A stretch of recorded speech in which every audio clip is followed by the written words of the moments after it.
Test, test. Is this thing on? Okay. And now, for those in attendance and those listening around the world, it is time for the O on God podcast with your host, Tovaun Anthony. What's good in the wood, everybody? It's your boy, Tovaun Anthony. Welcome to another episode of the O on God podcast. Hope you guys had a wonderful week. I'm glad to be back, and I am super glad to have my man, this special guest of mine, main man, Mr. MiGeekScene himself, Joe Hubbard. How you feeling, brother? I'm not too bad. I'm starting to think, like, is this a little bit like that movie PCU? Have you seen that? Yeah. Because I'm wearing the shirt of the guy that I'm talking to. It's like, don't be that guy. But I don't know. I felt like popping this on. So easy fit. Hey man, looks good on you. Oh man. Thank you so much. And also thank you for giving this to me at BitGen. No. Was it at BitGen or was it at MagFest when you gave me this shirt? That's a good question. It was at BitGen. There you go. It was at BitGen. Because I wanted to give you something at MagFest, and you were like, "No, I'm going to buy a sticker." And I'm like, "What? Like, no, take things." I still have the sticker in my wallet, actually. So, hey, man, look, I appreciate your support. Like, seriously, like, you know, and I always drill it into your head every single time. I'm like, you are literally a part of how I got from point A to point B in the first place. And I really do believe that, you know, when it comes to me going from BitGen the first time to try to get into MagFest and stuff like that. Like, no, seriously, it really helped a lot just with kind words. And it means the world to me, brother. But let's talk about you. Oh, no. We'll get back to we'll get back to me in a moment. And I'm not trying to hijack your podcast. No. It's just like, I was going to comment on this. Like, is there cursing allowed or no cursing? Bring it on. Be who you are. I'm not going to start doing like people like, oh, can you curse? And then people usually just drop a curse word immediately right after that. Oh, no. I'll probably get to it, but not right away. But what I'm going to say is, it's like, it's weird, not necessarily weird, but how surreal is it that we ended up slowly becoming friends because I went to BitGen back in 2019. Wasn't originally going to see you perform, ended up coming to your set by accident, enjoyed it, put out just some random review. And I'm like, yeah, all right, here it is. No one's really going to give a shit.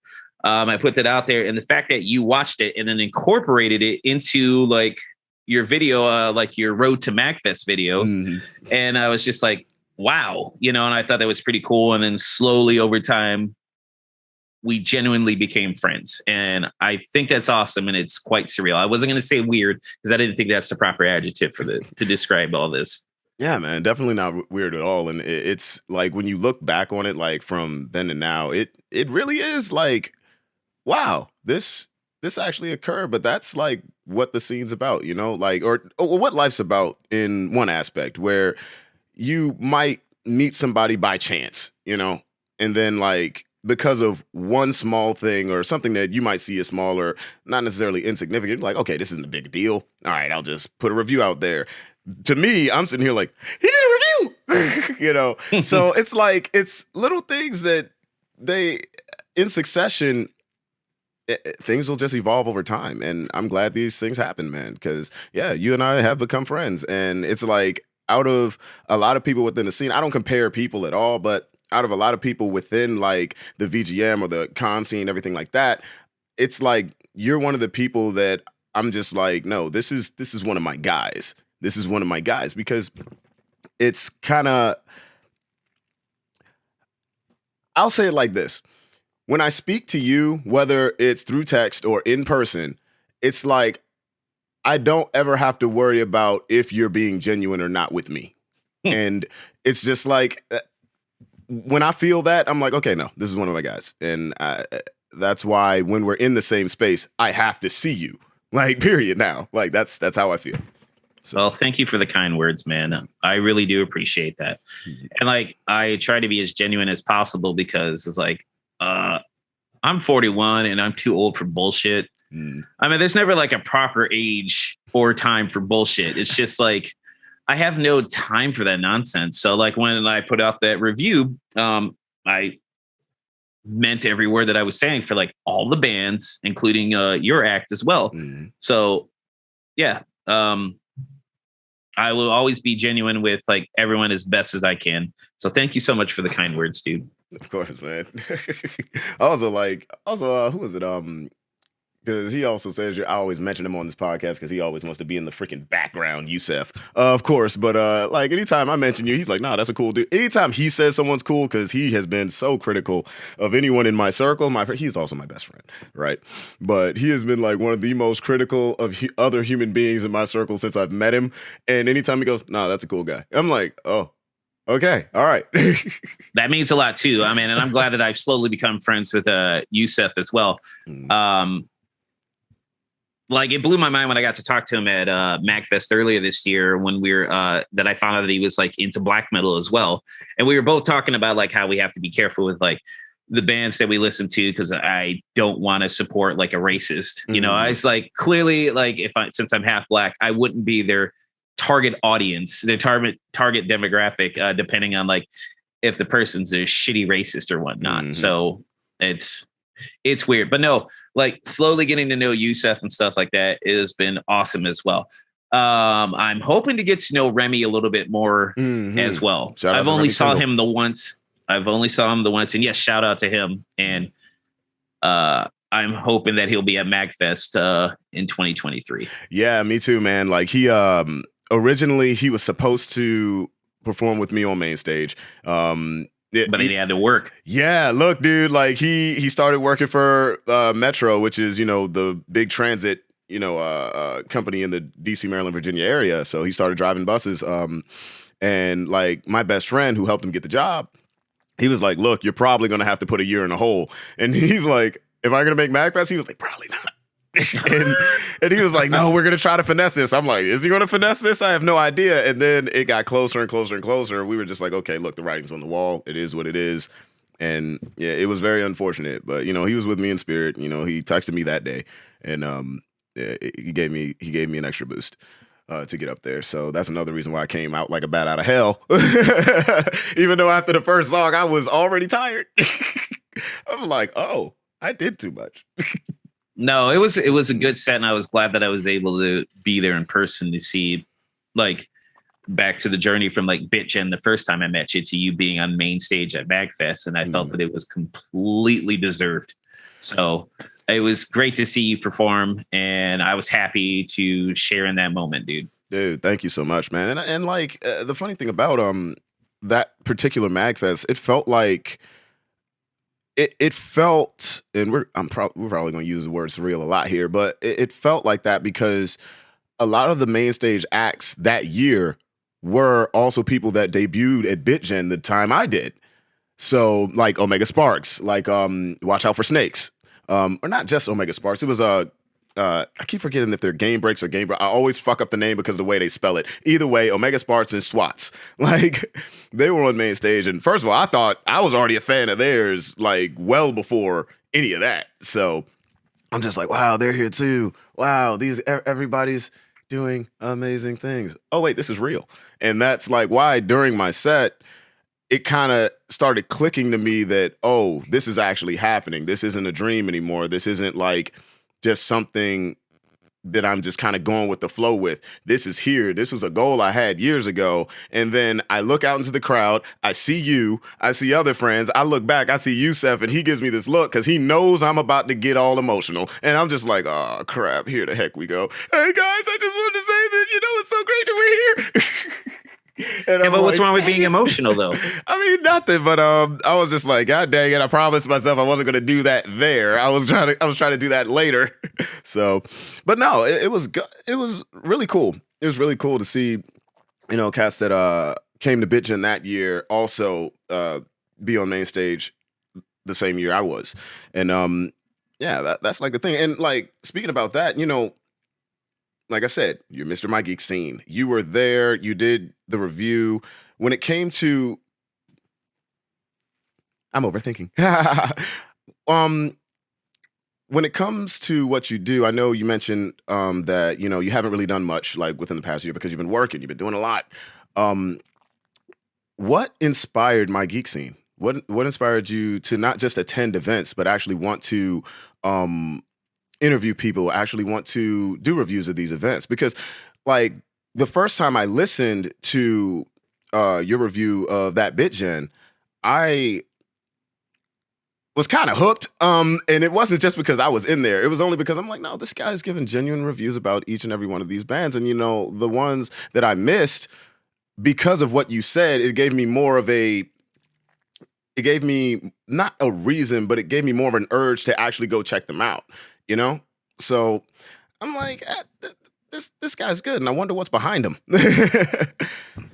I'm glad you pulled that away from that, because like whenever I look at my reviews and stuff, like I hate everything that I do, and it's just like I was like, God damn, can I be any more bland whenever I'm talking about stuff? Like I like to think like inside my head I sound more excited, but it's just like I'm monotone and nasally, and it's just like even just looking at my face, like when I'm self-deprecation, like when I'm looking at my face of like when I'm watching my review back, I'm like, God, can I seem any more unenthused? And fun fact, there's a photo of me at MagFest, when I say 2019, when Night of the Round was playing. Mm-hmm. And it was a shot of Adam, the bass player, from behind. It was a great shot. I think it's from Kyle Gato. And if you look up front, you'll see me front row. And I look as if I wanted to be anywhere else but the show. But it was far from the truth. It's far from the truth, but that's nonetheless. I guess maybe your question was like, how did I go about starting MiGeekScene? All right. Well, I guess for those who don't know, he gave me the intro. I'm Joe Hubbard. I run MiGeekScene.com. It is a positive geek culture website based in Michigan. Even though I do travel out to MagFest, but that's just strictly vacation. I guess I was inspired to the MiGeekScene origin story. I was inspired to do this because of my shitty job. I work as a nurse technician in a level 1 trauma center emergency department. So that wears on you like overtime and stuff like that. And I've been doing it for about 12 years. But when I started up MiGeekScene roughly it's getting close to like 8 years ago, I was at an anime convention called JFAX, and I said to myself, something's got to change. And this was in June. And then for some reason, like on my birthday, July, I got inspired to start a website. It just came out of nowhere. I've never started a website before.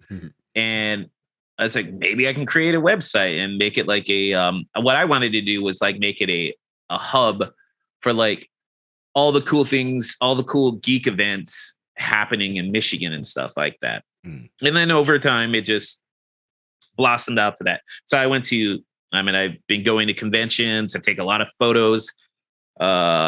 I sporadically do reviews. Let's be honest. I conduct a lot of interviews. I've conducted over 200 interviews, and I do about 6 to 14 hours of research per guest. So I don't ask the same fucking questions as everyone else does. Like, how'd you get started? What advice would you like to give to aspiring voice actors? You know, like they hate that shit, dude. They don't say it, but they hate that shit. So it's like I try to come up. Said it, they've heard it a million times.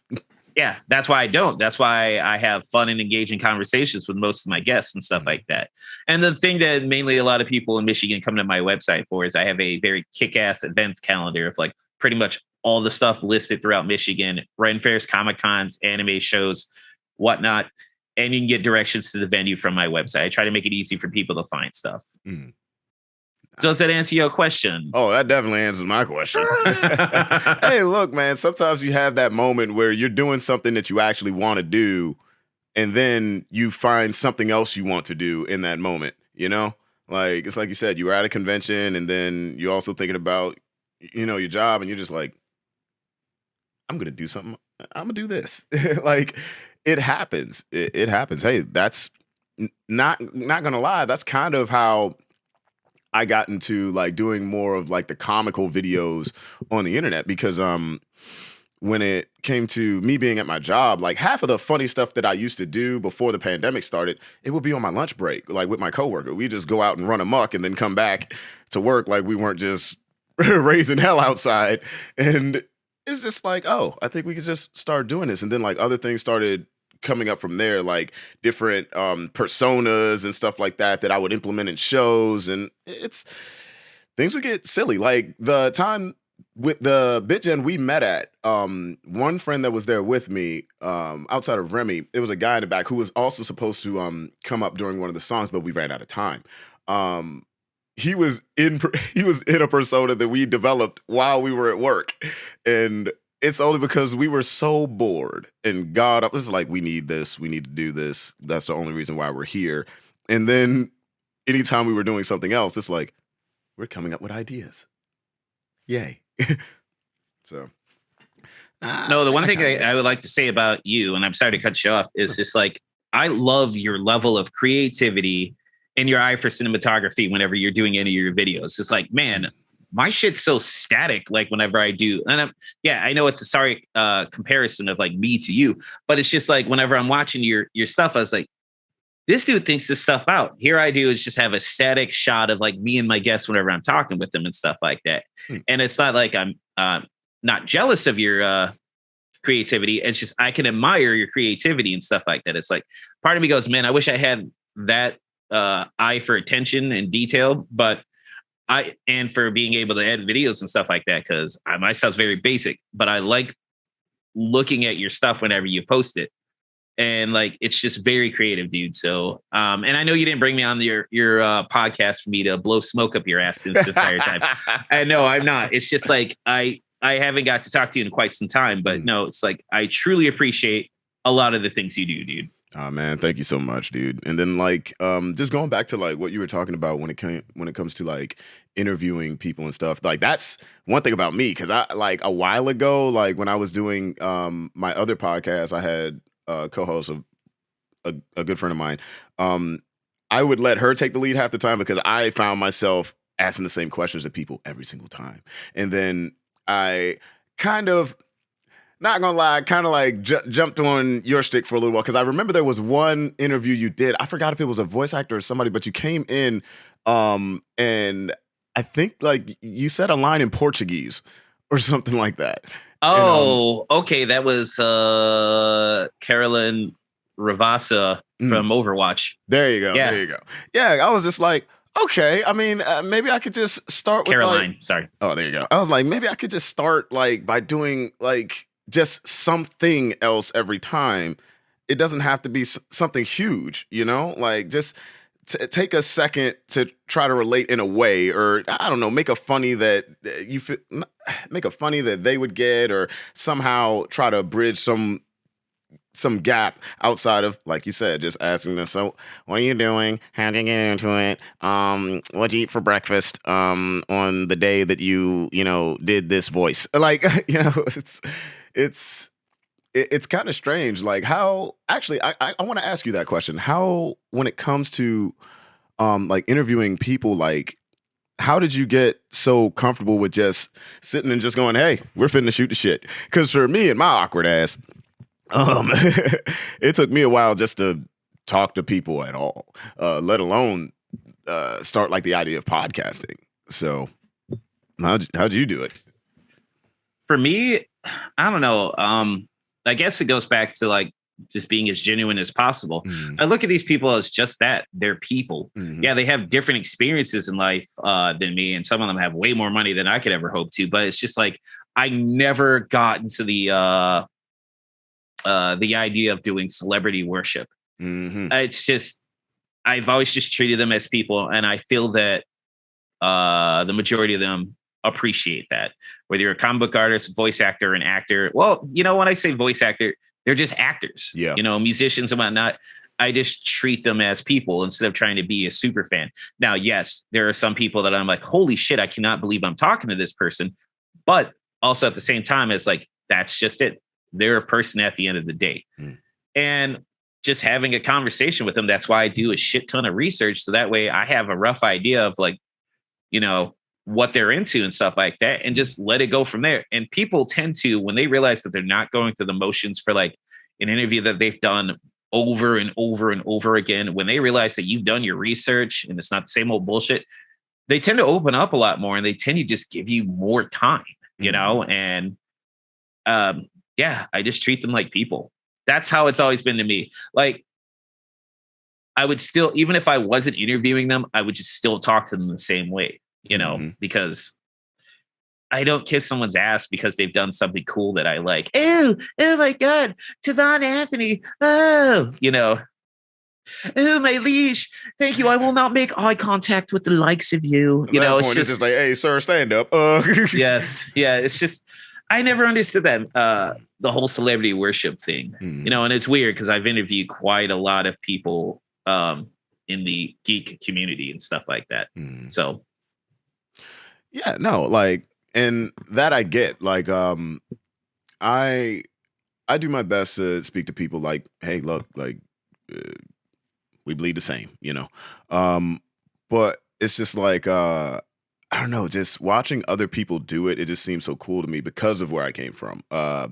Like back when, like before I even got into like the nerd scene, I was not good with crowds. I just wasn't the guy to open up my mouth much at all. Like I was dragged to PAX by Youssef, like back in, I think it was 2013. It was I think it was 2013. And I was like, where are we going? He's like, we're going to a convention. I'm like, okay, I'm broke. And he's like, yeah, whatever, come with me. And I'm like, okay. So we end up at PAX. We're there with like the MAG crew. And I'm sitting here like, this is a lot of human beings and I don't know what to do. He's like, I don't know, mingle. I'm like, excuse me? Mingle? What do you mean mingle? And I'm watching him just be a social butterfly, and I'm just like, I don't know how to do this at all. Like, and in that year, that was the year I met Raheem Megaran, and it's like I saw what he was doing, but he kind of inspired me to get into the scene anyway. Like as far as performing, but after he was off stage, I was just like, and it's not that I was starstruck. I just felt like I was bothering everyone. So like just by saying words.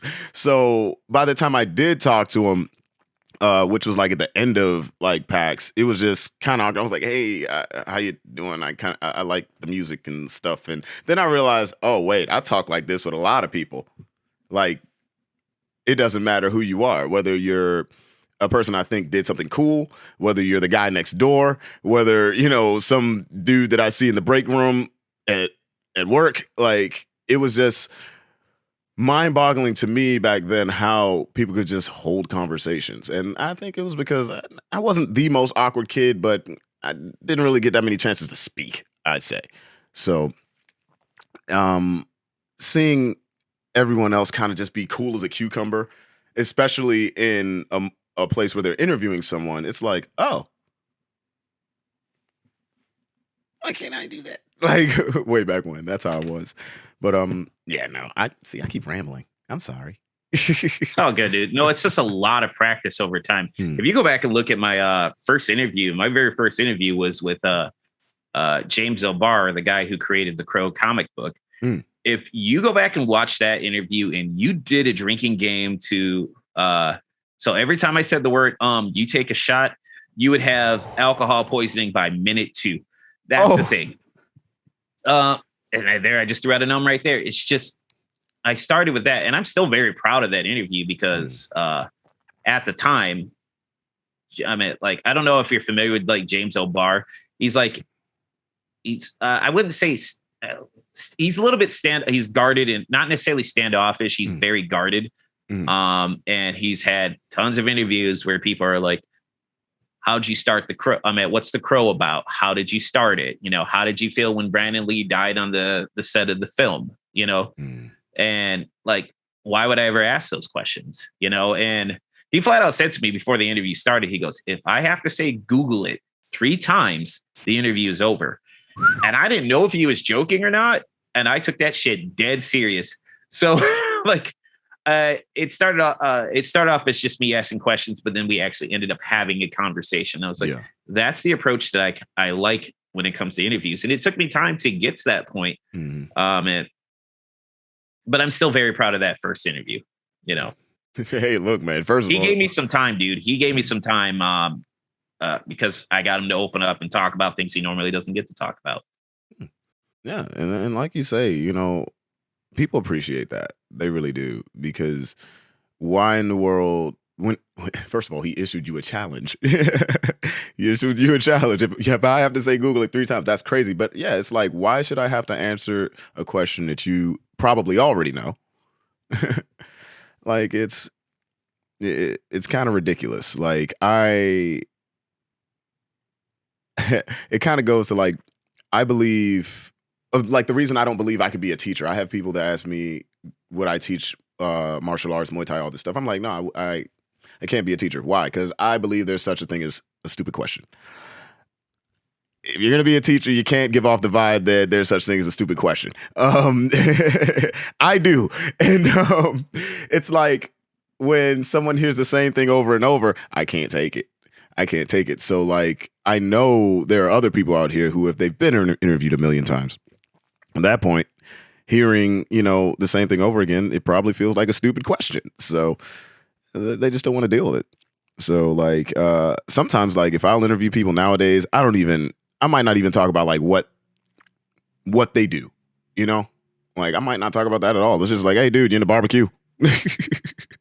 I am into barbecue. I don't barbecue myself, but I do enjoy like a nice barbecue sauce and stuff. Oh, okay. Hold on. Wait, are you a steak guy? All right. I'm going to say this right now. I am nowhere near as good of a cook as you are. I've watched your videos. I've watched your videos. I'm like, this man uses seasoning.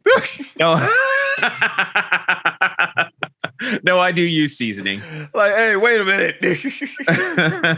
Oh my goodness. Nah, man. I just like throwing stuff together, man. But no, what, like, are you a steak guy? What do you like to run? Not to sound stereotypical, but I prefer chicken. Hey, look, let me tell you something. I prefer chicken.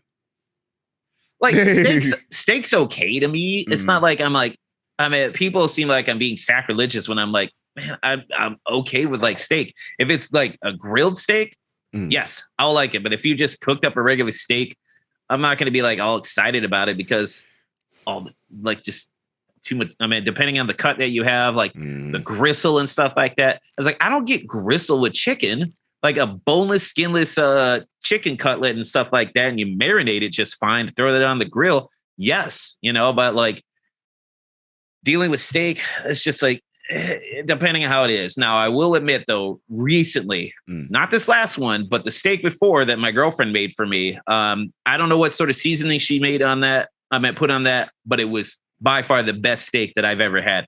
And like, oh yeah, I don't know what she put on it, but it was, I think it was some sort of dry rub that she put on it before she grilled it. Man, she's going to keep that a secret. That's how she's going to keep you around. Let me stop. Oh, no. I mean, like, there's the container in the house. I just don't know which one because she has a few of them, Oh, man. No, that sounds like my boy Lo. Shout out to him, because when, like, he and I are both like, we'll cook up a steak in a minute just because we're hungry.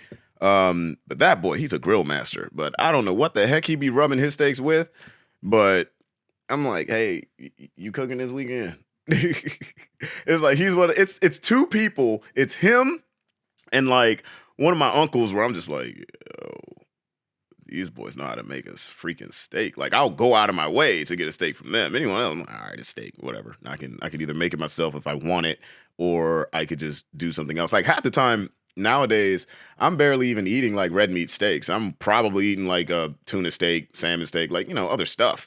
So plus it's like a little bit more fun to me to cook those, because like with red meat, to me, it's only but so many ways you can go before you just start making it a science experiment. You know what I mean? But with everything else, it's like, it's almost like limitless with what you can do with it. So yeah. And I mean, also chicken doesn't, I don't know, darn near kill you over time. I remember I was eating too many steaks in a month once, and my friend who is 300 pounds was like, hey, you might want to slow down. I was like, question for you though. Since you do all your training and stuff like that, do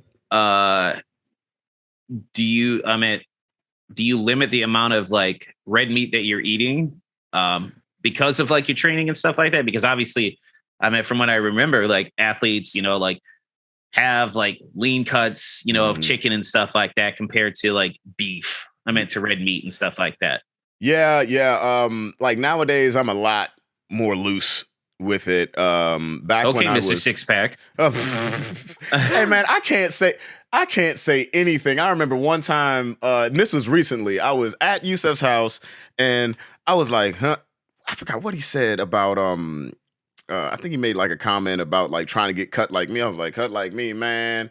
I'm almost at a beer belly." He looked at me and he looked at me with like the look my mother gave me when I did something extremely stupid. And I'm like, "What?" He was like, "Beer belly." I was like, "What? I'm getting a little bloated." He was like, "Bloated." He was like, "Okay, listen. You are the size I was when I was 12.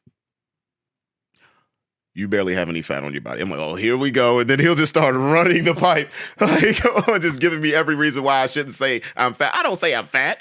I don't say that. I say I'm getting out of shape, and he don't even like that. I'm like, but I am sometimes. Like, yeah, I still train, but I don't train like I used to. I'm not as active as I used to be. I'm getting back there mainly because I want to fight next year. To fulfill a promise to myself when I started training, because if I don't, I'm going to always want to do it. And the last thing I want to do is get in that ring when I'm 38 and I'm dealing with some 20-year-old killer that wants to feed his kids off this someday. Like, no. So, plus I need this. But as far as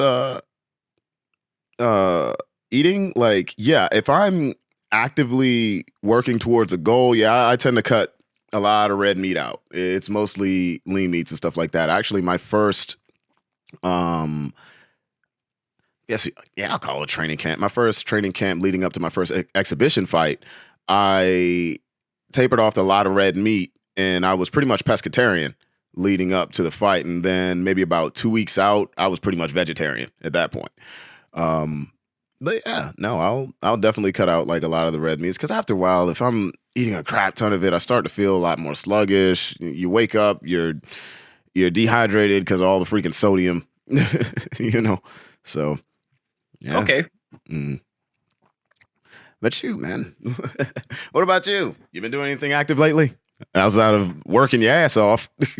No, actually, I've been pretty much sedentary since like May because my shitty ass job, I had to pull a violent patient off of a coworker because the security guard, the dipshit security guard that was supposed to be there, couldn't been bothered to stay in the area that he was supposed to be at.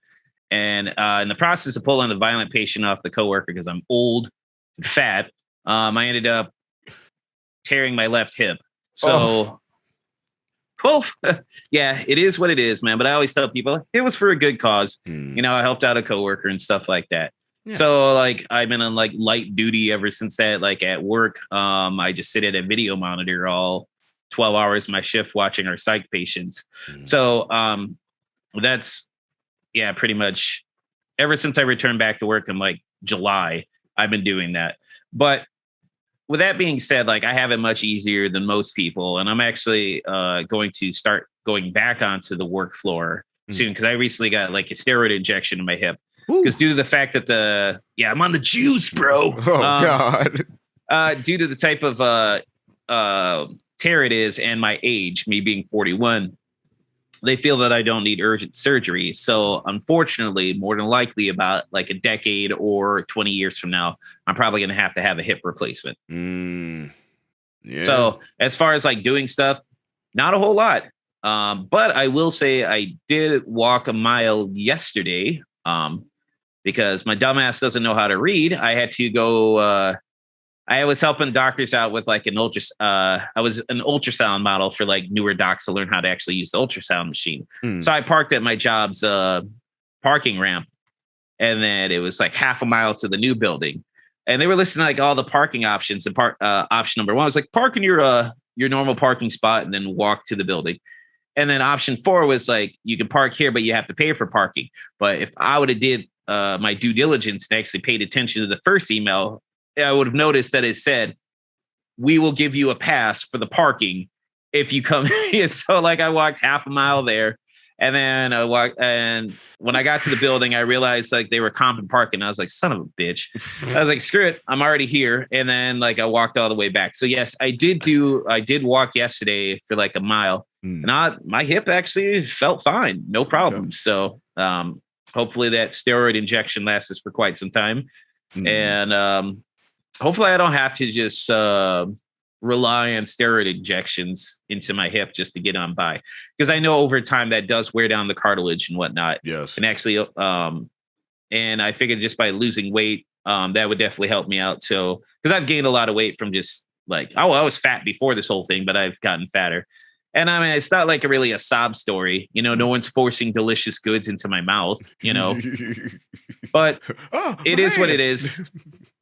I'll probably start hitting you up for some like exercises that you would recommend. I mean, I could always do push-ups and sit-ups, and I'm actually going to talk to somebody about like if I can do like use a recumbent exercise bike and stuff like that.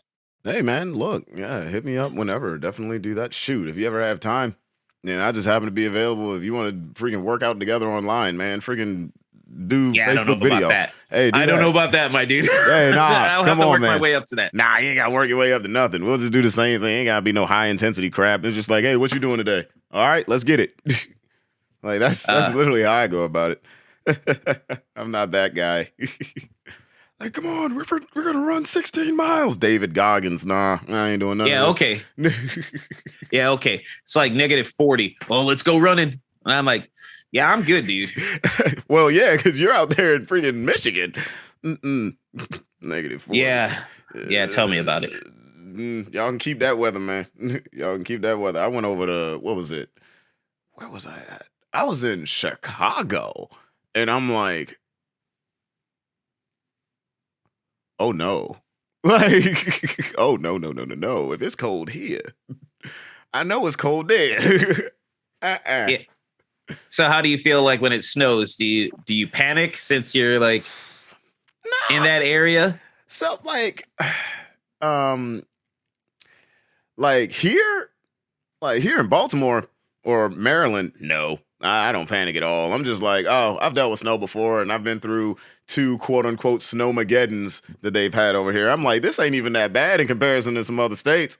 All I had to do was miss school for a week. Like, but yeah. I'm like, I've been school for a week. I know cats in other states that they still got to go. Oh yeah, I remember when first MagFest that my girlfriend and I attended was in 2018.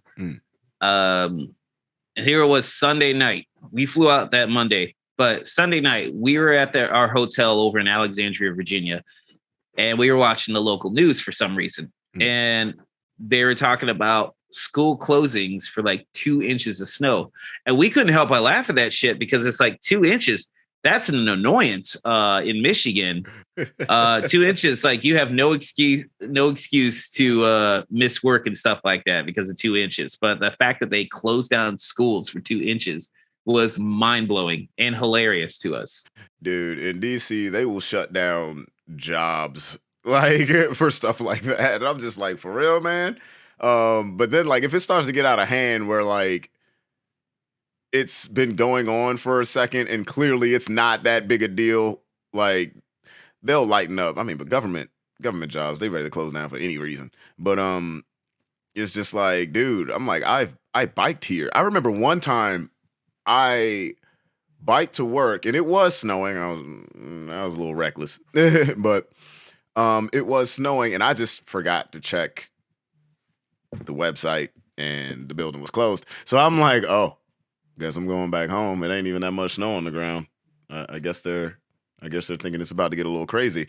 I get home and the next day they're like, yeah, we're gonna close for tomorrow too. And then the snow was gone by the next day. But nobody went to work. I'm like, all right. Do you get paid for that at least? I did. All right, cool. I did. I was fine. I was like, so about this check, when it come, am I gonna be missing something? I got red, big dog. So I have a question for you. Unless you have questions for me. All right. I mean, obviously this just seems very conversational right now at this point. I mean, otherwise, so like if you have like set questions, I don't want to like interrupt them and stuff like that. I'll ask one set question. Okay. When it comes to conventions, when you go to conventions, and this is just kind of like a miscellaneous thing. When it comes to conventions, what is your diet like during conventions? Do you have like something that you normally keep on you? Do you try to search for like restaurants in the area, like new restaurants, stuff like that? Or like, what do you normally do when it comes to the fooding? It depends on like what area that I'm in. Like if it's like something local, like for instance, I'm gonna be at the Grand Rapids Comic Con next weekend. That's like 10 minutes away from where I am, and that includes 5 minutes for parking. So like I already have like, since I already am in as press, I have turkey meat sticks that I'm going to be bringing with me like each day. And I guess with like some snacks here and there, because I really don't feel like paying for overpriced fried foods, like from the facility, the convention hall that this have. I don't need to pay $5 for chicken fingers, and stuff like that. Or water. Yeah. Oh, geez. Yeah. With the water, I guess, well, I will have to take like a hit on the whole water thing. I would have to buy like a bottle of water. No, because my regular bottle is like holds half a gallon. I don't think I could sneak that into like the convention place, but yeah, I'll have to take a hit on the water. If I'm out of town, I still try to bring snacks with me just to nom on throughout the day. But if it's like getting together with somebody to go out for dinner later on that evening, like, because the cool thing about going to conventions and stuff is like the friends that I've made throughout like the state of Michigan and like throughout at different events, including MacFest and BitGen. Like if we go out to dinner for that, like probably it's like the dealer's choice. Like they know the area better than I do and stuff like that. And we'll go out to that if like that does happen. So it's just, to cut down low on costs, I try to bring my own snacks, but if I have to, I'll do what I have to do and like eat whatever's available and stuff like that. But it's like, but I just don't want to like just survive off with like the nerds diet of like fried foods and like just shitty food. Fried foods and candy bars and hoping. And faith. Well, what about yourself then? Oh man, look, if I'm in town, like if it's MagFest, right? Like at the Harbor, I've been to darn near every restaurant there, and that's before I even go to MagFest. So it's just like, all right, well, I'm already here. I know what I'm gonna get. So chances are, like during the convention, more than likely, I'm the one with the car. So like me and my crew at some point will leave and go to like Virginia and find a restaurant we haven't been to. Okay. But I was going to say, like, what are the recommended places like through the Harbor? Because like at this point, recommended? I'm at the Potomac Market. I like that place. It's fair. Yeah. I know this is sacrilegious to those that might be listening, but like Nando's, I'm like, it's okay at best for me. I'm not a Nando's fan, dude. Like, I'll eat Nando's. I'm not saying it's disgusting. That's not what I'm saying. What I'm saying is, I'm not about to stand in line for 30 minutes for no Nando's. Like, no. And I like the Cadillac Ranch too. That's not a bad place. Yeah, the Cadillac Ranch is fun. It's really funny because I've never been to the Cadillac Ranch during MagFest. Never went. It was always when either MagFest was over and I'd somehow be there a week later, just like, dang, I was just here. Like, and I'm at Cadillac Ranch because every time I go, I get on the bull. I just do. I'm like, oh, y'all have it. I'm gonna try this time. But yeah, no, they're pretty good. I like I got a ribeye there once, and I'm like, okay, they know what they're doing. But I mean, given the price, like to me, once you start hitting that like $30 for a steak, it's like, okay, 30 to about $60 for a steak. You're not spending any more for any better quality. Sorry. Like, and I'm not saying you should be spending over $60 for a ribeye, but it's like after that, like if you go to some super crazy restaurant where, they give you a crumb and tell you this is your, this is your appetizer. Then it's like, okay, the steak is probably about to be the shit, but I still don't want to pay for it. But yeah, no, Cadillac Ranch, that's good stuff. I'd say, where was that spot we were at? Where I saw you in the restaurant. Oh, I know what you're talking about. I wouldn't recommend that though. I wouldn't recommend that though. It was an okay place. Yeah. My girlfriend, who you met earlier this year, she really wanted to, because we had touchdown not too long before we went to that restaurant. Because like our flights were delayed. We were actually supposed to be there on Wednesday, but we ended up flight got delayed twice. Ended up flying late afternoon. And then we stopped by the Airbnb. And then we went to MagFest, and she wanted to get food first. I wanted to get my badges first and then get food. But it worked out, though, because like I ran into you at that restaurant. Like that was just like a simple burger joint. Yeah. I mean, I had no beef with it. I've been there before, so I had no issues with it. Would it be my go-to place? Not necessarily. No. And I wouldn't, side note, I would never, ever, ever, ever recommend the Irish Whisper that is down the street. Nope. I got food poisoning there in 2018. Fun fact, no. when let me ask you a question. If you are bringing out a Caesar salad to my girlfriend, you would think, do you feel that it's imperative to, I don't know, bring some fucking silverware for her to eat the salad with? How do you figure that you're going to give her a salad, but no silverware? Here you go. Just put your face in it. You're going to hamster it. Like, no. Yeah. Like I was like, all right, that's step 1. 2, like you screwed up our order. 3, I got food poisoning from you. So that, I felt horrible. And I interviewed Samus at MagFest with food poisoning. Oh no, she didn't know it. Okay. Because like I wanted to throw up before that interview, but I figured, no, I might as well hold this in because it's just like because I didn't want to miss that opportunity to interview her. So that was more important to me. And then after we got done doing the interview and stuff like that, Sarah had got me, my girlfriend had got a seat, the last 2 seats for a secret screening of The Room, which I had never seen before. I had seen like bits and pieces of it. And we got to experience The Room at MagFest. And it was like a Rocky Horror picture show type of viewing. And it was fantastic. Went back to the hotel, tried to get some sleep, couldn't, got up, threw up, felt immediately better. So I knew it was food poisoning. Yeah. But would not recommend the Irish Whisper at all. No. There's because I had some shitty service there too. Like, and that's all I kind of remember about it. So yeah, no. Isn't there like a Redstone or something down there? I believe there is. I'm not familiar with that. Is that a franchise for you folks down there? I don't know if it's a franchise. I just know they had really good seafood. I know that.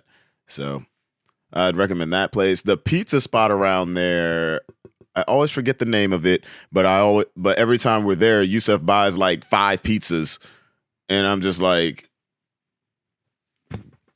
okay, is this tradition now? Like, those are very expensive pizzas for you to buy 5 of them. Like, but he does it. But yeah, it's a nice pizza place down there. Then there's Redstone, and then there's but that's everywhere though. There's a McCormick and Smix down there too. So, yeah, that's about it. Other than that, I'm gonna leave the area. Or like if I feel like going up to the MGM up the street, I'll go up there. But a lot of the good stuff there is like really expensive. To me, if you're gonna be, chilling in the con space. As far as like out of town though, if it's a place I haven't been before, whoever's a local there, it's like, look, tell me where to go because I want to know the next time I come back here what's good. I really want to know. Like this year when I was at PAX supporting the NPC Collective, we stayed at the Omni Hotel across the street from the convention center, the Boston Convention Center, and dude. The restaurant there was freaking amazing. And I just remember I was in the green room inside the convention center, and Yusuf walks in and he's eating this sandwich. And when I tell you he's eating this sandwich, he's intimate with this sandwich. And I'm just like, really enjoying that sandwich, huh? He's just like, yep. I'm like, okay. He's like, dude, this is like probably the best sandwich I've had in my life. I'm like, what? And he's a super foodie, right? It's like super foodie, always cooking. Like he's the reason why I started really cooking the way I do. And I'm like, get out of here. So I end up going to the restaurant And I'm sitting there. I'm like, yeah, a friend told me y'all had a really good sandwich here. Yeah, let me look at the menu. It was a simple menu. I forgot what kind of sandwich it was. All I do remember is I sat back and I was like, can I get an old fashioned? And I just sat back with the old fashioned in my hand, just contemplating how in the world was this sandwich this darn good.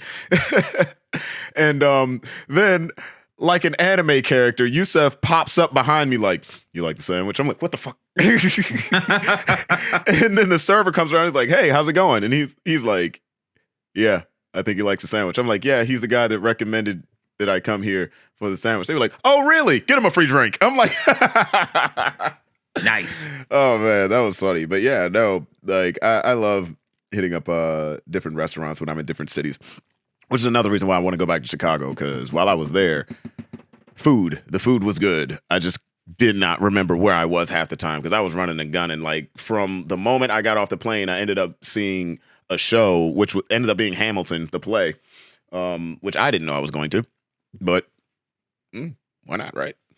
Nah, man. Last time I was in Chicago, which was probably over a decade ago. No, probably not. I went to go see Morbid Angel, and I went to the House of Blues down there. And I got to see Morbid Angel play my favorite album by them, Covenant, from start to finish. And like they had the majority of the original, well, not all the original band members, but they had David Vincent back in the band. So it was pretty cool to see that. And then not too long after that tour, David Vincent left the band again. But I got to see Morbid Angel play at the House of Blues down in Chicago. And it was really, the opening bands were okay, but to get to see them perform, that was pretty good. That's awesome. Yo, I mean, you mentioned earlier, like, you're really into metal, and like, well, I already knew you were really into metal, but you mentioned it on the podcast. It's what do you think about, and I got to get your opinion about it because I've talked to other people and then I saw them, I believe last year, was it early this year? Nile. Oh, fuck, dude. What do you think about them right now? What did something happen with them recently? Since I always forget his name. He left the band. George George Toller Wade, I want to say. Yeah. George Dallas Toller Wade, I want to say. Yeah, or is it Dallas Toller Wade? I don't know. I'm gonna look it up. Well, he used to have hair, but then he had like this weird, like bald at the top, but like long hair to the side. Not quite Devin Townsend from Strapping Young Lad. But then he ended up shaving off all of his stuff and stuff, all of his hair. Yeah, because I saw them, I think a couple years ago, and like he was totally Chrome Dome, and then the next time I saw them, which I believe was early this year, I didn't know he left. Nile is one of my other best friend Carlos's favorite band, and so he was like, "Look, I got a couple tickets. Let's go to the show." And I'm like, "All right, cool. It's down the street. I live in Baltimore now, so." We end up going, and I'm like, okay, so the bass player is the lead vocalist, but I don't remember seeing him. And he was like, oh, homeboy left. I was like, wait, what? All right, cool. Is this going to change a lot of things, or are they just going to play a lot of the old stuff? And then I've also heard, a couple of people, they had opinions where they're just like, well, because he left the band, now they're not as interested as to what's to come, So I'm like, so I just kind of wanted to get your opinion on that. I have no opinion because I haven't heard any Nile recently. Amongst the Catacombs of Nephrin Ka is by far my favorite Nile album, especially the song Ramses Brig of War. And how I found out about this album, I know a side story. I am big into pro wrestling. So I was reading this World of Wrestling magazine, and Jerry Lynn, formerly of ECW, huge metalhead, and I always wanted to fucking talk. I would love to talk to that guy. He had made some recommendations for like albums and stuff, and he listed Amongst the Catacombs of Nephrin Ka by Nile, and I was like, "Ooh, what's that?" And then I went out and bought it, and I was like, "Holy shit!" I was not expecting this, and like, it's a solid album. I mean, I've seen Nile twice. Okay. No, 3 times. I've seen them 3 times, and I saw them with like one of their original bassists, and this dude was a mountain of a man. Like he was huge and muscular. He had the biggest fucking forearms I have ever seen. And they were just this whole slab of muscle is just playing the bass. And I was like, God damn, dude. And this is long before I had gotten to martial arts and stuff like that. I was like, I would be helpless if this dude decided to do something to me, you know? But yeah. And then I heard that he had left the band because he had like a good bank job and just decided to keep doing that because, you know, death metal is known for its lucrative. Yeah. Oh my gosh. Known for its lucrative opportunities and stuff. But no, I didn't know that you were into Nile. That's pretty fucking cool, dude. Yeah, I mean, I got into them mainly because, like I said, one of my best friends, funny shit. So I was loosely into metal when I was in high school, right? And when you go to high school in the DC, Maryland, Virginia area, specifically when I was in high school, being into metal or like other type of music outside of go-go, rap, and a couple other things, you're automatically an alternative kid or the nerd or the weird guy at the weird kids table, right? Which I didn't give a fuck about because I kind of gallivanted from clique to clique anyway because people kind of figured out I was still a little bit of a cool guy. But the listening to metal just wasn't like the thing everybody did. But when I started introducing my friend into like the little that I was listening to, he kind of took that and just ran and ran and ran. Like by the time I got to college, I didn't know who Camelot was, right? And that's like symphonic power metal, right? So I had no idea who they were. So I didn't know he was already on the train of just finding any metal band that he could find to listen to. So he sends me Camelot, Epica, and I forgot Opeth. There we go. Exactly. So I'm like, who in the world?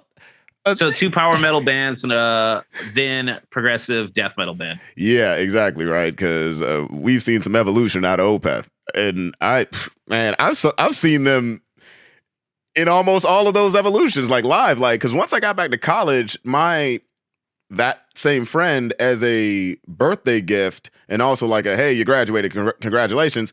Opeth was coming to town, and he's like, "We're seeing Opeth." I'm like, "We're seeing what?" With like that band that you kept sending me, and they have those insane mosh pits. Like, so I'm scared out my head, but at the same time, I'm interested as hell because I'm like, this music is kind of ridiculous, and that man's tone is legendary when it comes to the guitar, Akerfeld specifically. You know, yeah.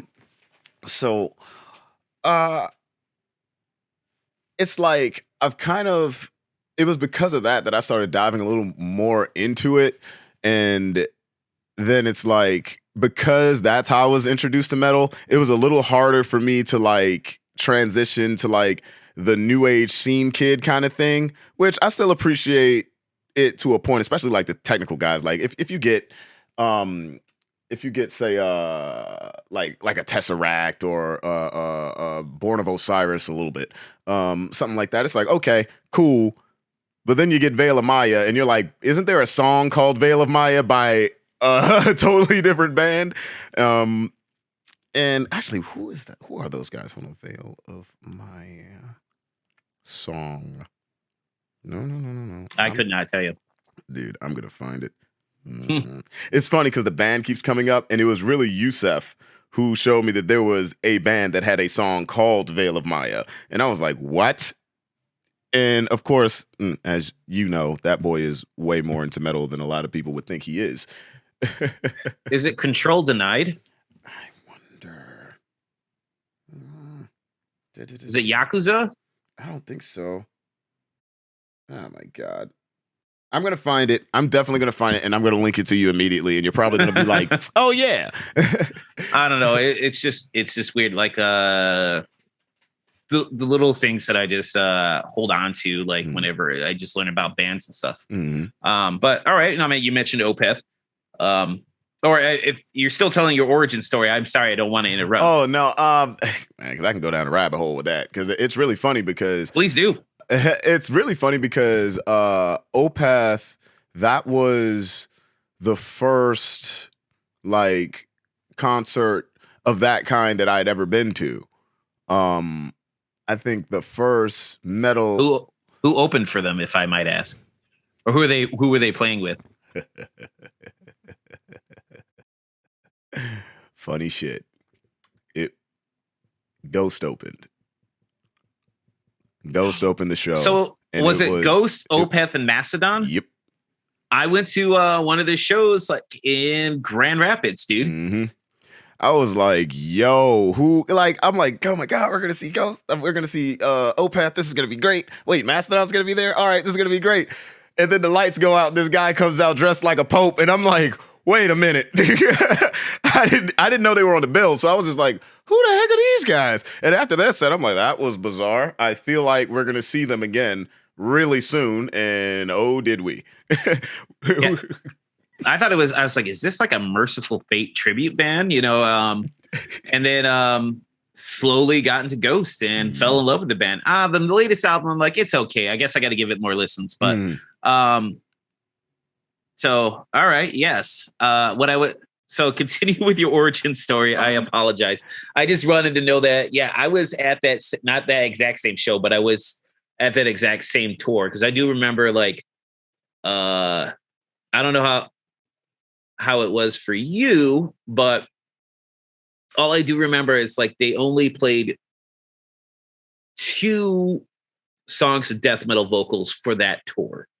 When I saw Opeth for that tour, because it was definitely a Grand Conjuration and I want to say Demon of the Fall were the 2 heavy hitters for that tour. That was the only heavy song they played when I saw them. Was Demon of the Fall, and it was their final song. Akerfeld is very comical, though he doesn't. Yeah, he's hilarious. Actually, he's quite hilarious. It makes no sense because it's like it's effortless for the guy. Like it's like he's kind of like the way he kind of stands and like looks left and right and then speaks. It's like his tone is almost like he's bothered you're even in the room, but at the same time he's still somewhat personal. It's so weird. But I just remember during their set. Like, my buddy and I, we were sitting there like, man, they're playing all these wonderful songs. I wonder if they're going to play anything heavy. And some guy in the crowd, he was just like, play some heavy shit. And Ankerfeld was like, you, sir, need to work on your patience. And I was like, oh, no. And the entire room just started laughing. And I was like, oh, God, this is something else. And, like, actually, the last time they were at the Fillmore in Silver Spring, because he started wearing a hat for some reason.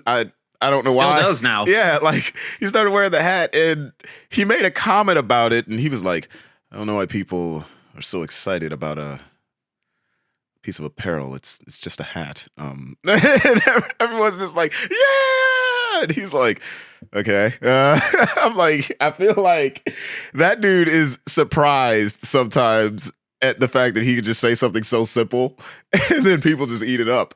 But I'm like, it's his timing, like, to be honest with you.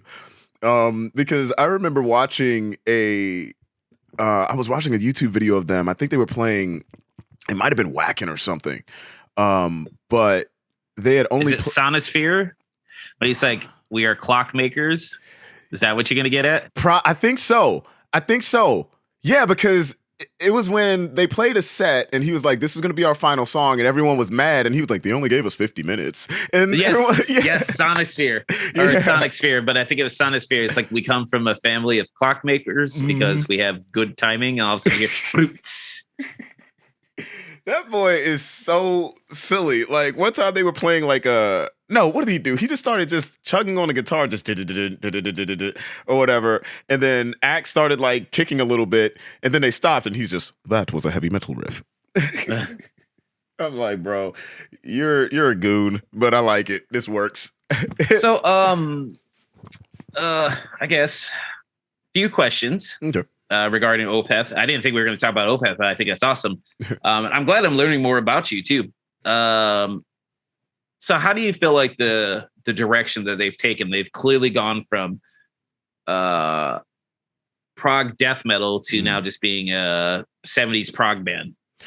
Pretty much. I appreciate the heck out of the evolution. When it came to that tour, when they kind of cut out most of like the heavier, like, or at least the death metal aspect of it, it was kind of like, okay, well, I appreciate it, but I also like the elephant in the room. Everybody wants something to happen. And I was under the impression that something was going on with his voice.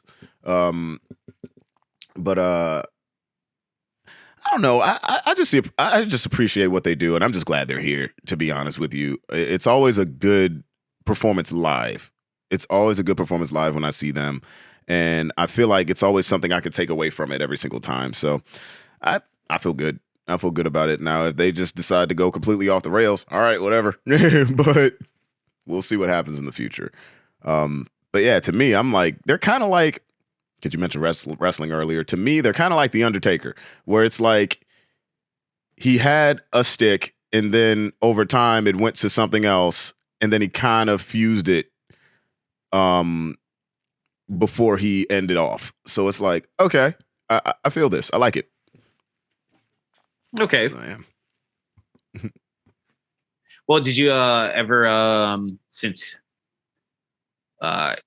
you like Opeth and stuff like that, did you ever check out like any of the live performances that Michael did with Bloodbath? Like, yeah, yeah, where because he was just the lead singer. He didn't play guitar in that band, yeah.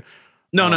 Yeah. He was just, he only did vocals. He was like one of the many vocalists of Bloodbath. But I felt like that Bloodbath, I want to say over, I don't know if that was at Walkin', but you can find like the Bloodbath concert, the one where they're all wearing white shirts and they're like smothered in blood. That one's the superior one to the ones them in like leather jackets, and Michael is clearly drunk off his ass trying to perform and stuff with the sunglasses on. Oh, yes, with the sunglasses on. I was like, this boy is tore up.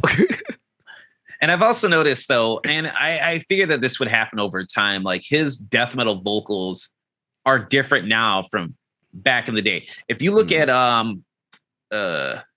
Ghost of Perdition, when they were doing the Roundhouse tapes, that DVD of I don't know what venue they were playing at, and you hear the vocals from that, his guttural vocals are fucking amazing. And then you listen to the recent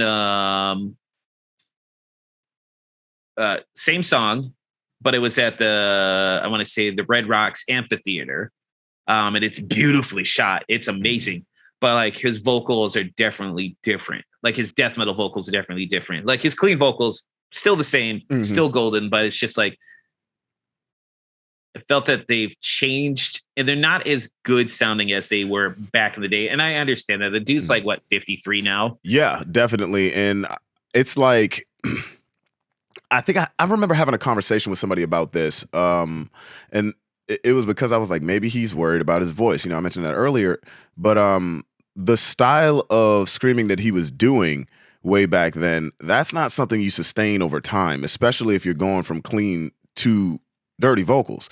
That is not something you sustain. So when they started to switch up, like actually during that tour, when they did Demon of the Fall, that's when I really started to hear it, you know, like that change. Like he had more of a crispness to his guttural vocals. And now it's more like it's I don't want to say airy, but it's like a long burp. It's essentially in the style that I do it. Like I took from him. I was like, no, he's using the bottom. He's using the bottom so it doesn't screw up anything else as it goes along. And to be honest, that's just what he's gonna have to do if he wants to be able to sustain until they decide to stop, you know? I mean, and like, I used to be like on the fence, like, oh my God. I mean, I never thought that they sold out, but it's like, I'm kind of torn when it's just like, hey, an artist is just, you know, I always feel that artists should be able to put out the music that they want to, instead of like having to cater to fans. Yeah. But also at the same time, it's like, don't be necessarily upset when some of the fans that have known you from like all these years of like death metal, and then you're now just doing nothing but clean stuff. Don't be upset when fans are like, hey, when are you going to bring back the old stuff? Or like, hey, can you do some old stuff? It's just like, yeah, I'm kind of like torn between those two. It's like, obviously he as an artist owes me nothing. He should do whatever music that he wants to. But I also, as a fan, can choose to like listen to what I want to and stuff like that. But I will never ever begrudge an artist for like experimenting and stuff like that. Yeah, I won't do that. I used to be more narrow-minded about that stuff when I was younger, but as I get older, it's like, who gives a shit? Yeah, you know, no one's gonna ever be like, oh, Joe, I'm gonna hang out with you because you just listen to Opeth from like My Arms Your Hearse to Watershed. Oh, Ugh, man. you know.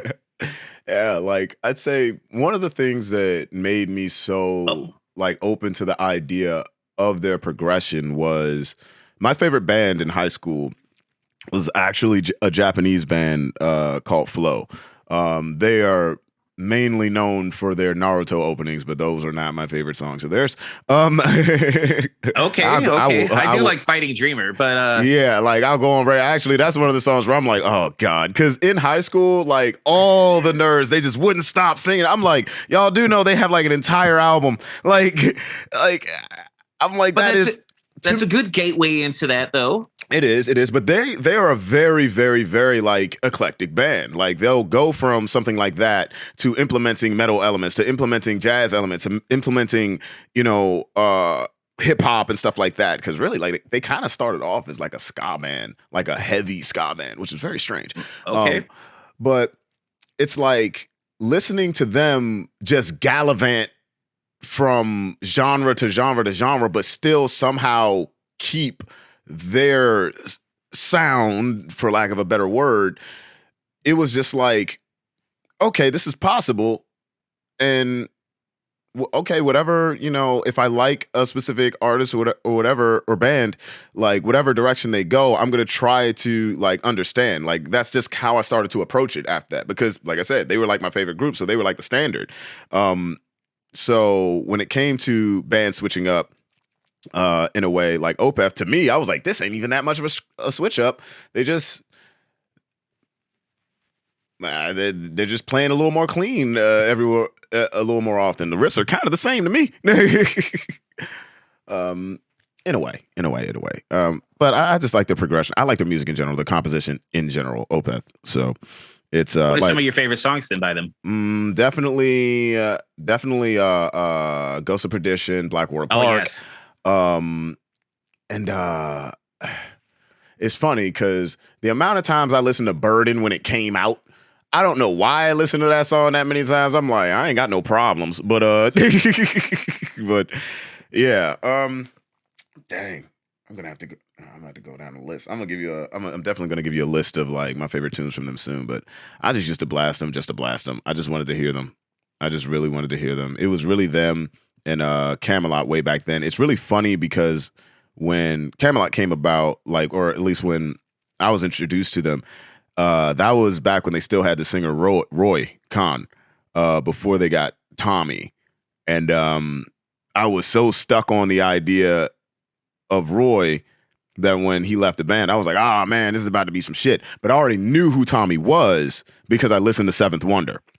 So when they announced that he was going to be the new singer, I'm like, all right, ain't going to be a problem. It's going to be a little more poppy, but it's still going to be Camelot. But yeah. What are some of your favorite songs from Opeth? All of Blackwater Park. Mm.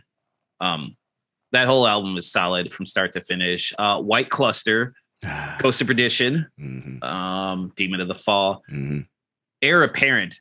Like the Watershed album, like from start to finish, I felt obviously that was the end of like their heavy death metal era. I felt that it was a good album to go out on. Deliverance, When. Okay.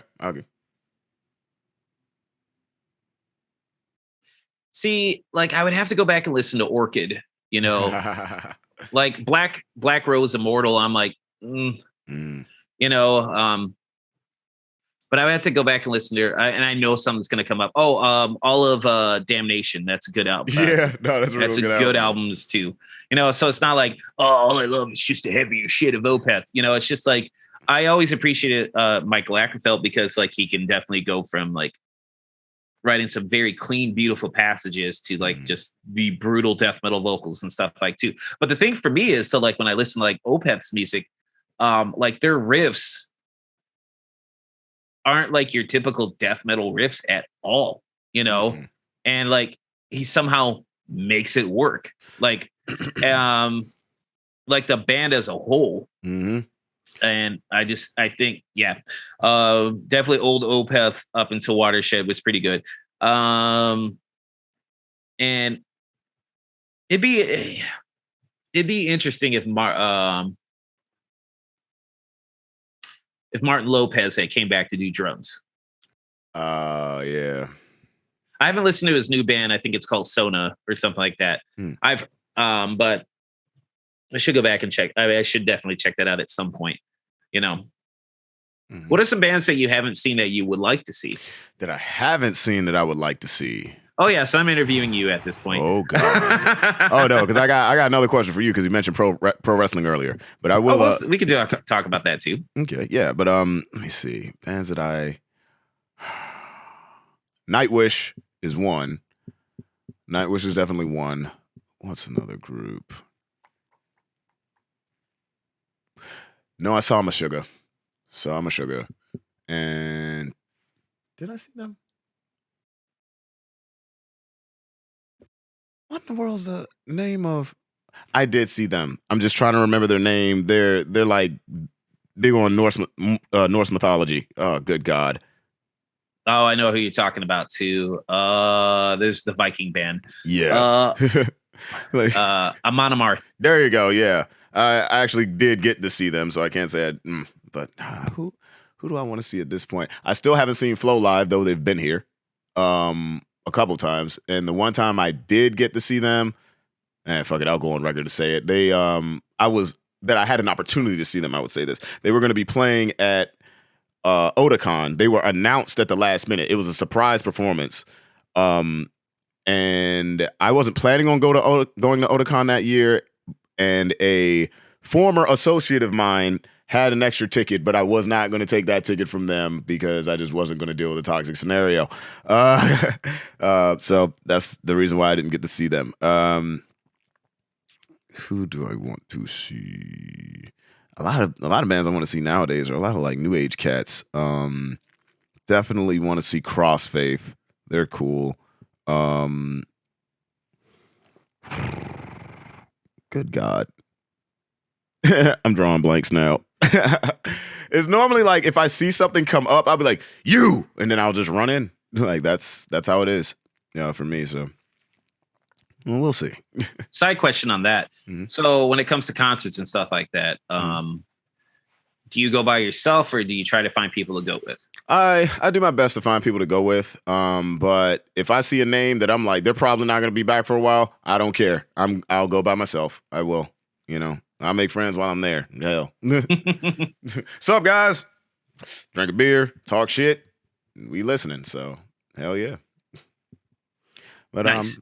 But yeah, dude, you mentioned pro wrestling earlier. Are you like up to date on everything going on today, or like what's I would like to believe, like if you're talking about like New Japan Pro Wrestling, no, I'm not. All right, yeah, so that's kind of tough. That's kind of tough. But yeah, like I am starting to get back into like watching what I can, mainly because I took some years off, only because I'm just like, okay, it just wasn't. I don't want to say, oh, this isn't the same. Things are supposed to change over time. That's just the truth. But certain things just were not resonating for me anymore. And I just felt like specific talent was just underutilized in a specific way, specifically in the WWE, right? If I just hammer down on them for a second. Like I heard Bray Wyatt's finally back, so we'll see what happens with that. Because that was one of my guys, man. I'm like, y'all put him in the title picture 2 years too late. Are we talking about like the first time he won the title or when he was the Fiend? The first time he won the title. Okay. Yeah. It's like, y'all, he was red hot well before then, dude. Like, and it's like, I get it. Given the pool of talent they had at the time, it was kind of hard to kind of weed through and do what they could have done. And everybody's a critic, right? I mean, I'm not, the superior wrestling mind that knows what's going to make everybody happy. You're not going to make everyone happy. That's part of the game. But I don't know. It's just like certain things are kind of weird. Like I was a kid during the Attitude Era. So to me, I'm just like, it was so much dynamic shit going on that I was kind of spoiled. So by the time I got to like the new age, I'm just like, what the hell is going on here? But shoot, how do you feel about like, say, actually, when did you get into wrestling? Let's start with that. When I was a young kid. Yeah. I just remember watching the WWF back at the time. When I was a young kid, like names that stood out to me was like Hulk Hogan, Dino Bravo of all things. Although it is messed up that like how he ended up. Do you know what I'm talking about? What happened? He was found in his apartment dead, execution style. Someone shot him in the back of his head. Damn. Yeah, he might have been involved in some illicit things, but yeah, that's what happened to Dino Bravo. But I remember definitely Hulk Hogan and Sergeant Slaughter, and as a young kid in like the Ultimate Warrior. But the funny thing is, I was such a mark for pro wrestling when I was a young kid that when Sergeant Slaughter had blinded Hulk Hogan with the fire to the eyes, and I was like, I had drew like a get well card for Hulk Hogan and gave it to my parents, but it was just like, I'm pretty sure they never mailed it out, and even if they did mail it out, that dude wasn't gonna read that. And when I met Sergeant Slaughter last year, I told him that story, and he was like, oh yeah, Oh my god. No, he wasn't like it was just like oh well, thanks, and like I just shook his hand, because he was just walking through like the artist alley and stuff like that. I didn't want to bother the dude, but I just told him like, hey, shook his hand. It's like, I appreciate all that you've done for like entertainment for me throughout all these years. But no, I was like big into pro wrestling when I was a kid, fell out of it for like quite some time. Then I started getting back into it when I was in high school during the Attitude Era. And the reason why I got back into it was because at the time when I was in high school, I was a big fan of Nine Inch Nails and Marilyn Manson. I used to watch Marilyn Manson's videos on public access television, like unedited, along with like Nine Inch Nails videos unedited. This was like Marilyn Manson back during the Portrait of an American Family era. And that was like my favorite album by them. But so I remember that my friend of mine had told me that Gold Dust was coming out as Manson Dust. And I was like, oh shit, I got to see this. And like, of course, when I turned it on, it never happened. It just never happened anymore. But then I got sucked into the world of pro wrestling. And fun fact, the very first wrestling show that I ever attended was at like our big arena in Grand Rapids called the Van Andel Arena. And The Rock was giving a eulogy for Stone Cold Steve Austin. And that's when Stone Cold came in with like his monster truck and ran over the hearse. I was at that show. I was in nosebleed seats, but I was at that show and I had got hooked during the Attitude Era. And I was there with them for quite some time. And then I started learning about like ECW, and then obviously WCW and stuff like that. I used to watch WCW as a kid too. Definitely remember the Great Muta and Norman the Lunatic. But I just enjoyed it. Fell off for a while, got back into the Attitude Era, fell off that, and then I would always just keep apprised of like cool things here and there, because like NXT would have some great matches. I also enjoy Bray Wyatt. Like he's definitely like up there for like creativity alone. Oh yeah. I liked him when he was like the Swamp Cult leader. I was obsessed with like what he was trying to do with the Fiend before he got cut off at the knees and then just got fired and stuff like that. So I'm very interested to see what he's going to do now. Looks like he's going to be feuding with himself. So it's just, that's been my pro wrestling journey. And I've been watching like AEW stuff too, but like there's some good things to the AEW and then there's other things I'm like, yeah, you could do so much better with. Well, that's because, with AEW, at least from what I hear, because I don't watch too much of it, it's because you'll get some things in AEW where they're fusing storylines of other organizations. So no, here's my issues with AEW. I feel it's very ADD booking. They'll start up a thread and then like completely forget about it for a little bit and then come back to it. Or like they'll have like a faction and like they have too many factions to begin with. Way too many groups, way too many factions, way too many people on the roster. But then they'll have like a faction and then they'll run through a storyline so quickly. I'm like, let this breathe a little bit. Like, let this play out. But all of a sudden it's like, yeah, I've been with you for about 4 weeks. Now I'm turning on you. And I'm like, why are we doing this? It's like, God.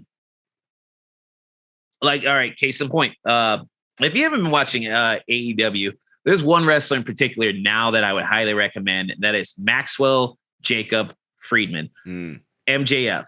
This dude is such a good heel.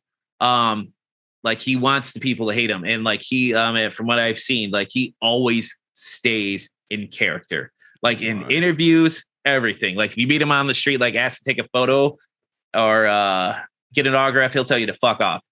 Even at the airport, like this dude does not break character. Is this the fuck them kids guy? Hold on. The one who gave yes. Oh yes. God. But he's so entertaining. He's so entertaining. He was real life getting the kid the finger. Yeah, he is so entertaining. Like MJF is like the best thing of like going on like in AEW as far as like homegrown talent, you know. But like AEW can do a lot of things a lot better. Like their women's division is just like, it's not good. It's not good. And it's just like, I want better for the ladies there. And it's just not good. And I also feel like when they are also late to push the button on like teams, on individuals that are like white hot, like FTR. Should have won the titles a long time ago, but they still are not the champs. You have it on the Acclaimed.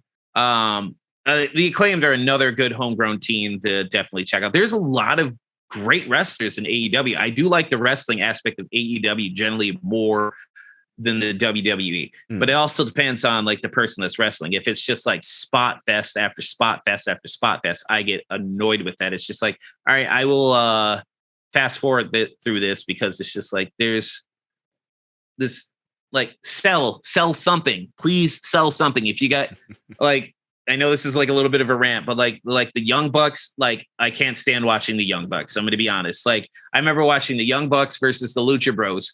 So one of the Young Bucks, Penta from the Lucha Bros, had did what was essentially a super Canadian destroyer off of a ladder through a table on Matt Jackson. So you would think after having that, that's like a finish to a match right there. What happened? Matt Jackson rolled out of the ring to set up the next spot. Like you should have been like in a wheelchair for weeks, like back in the day.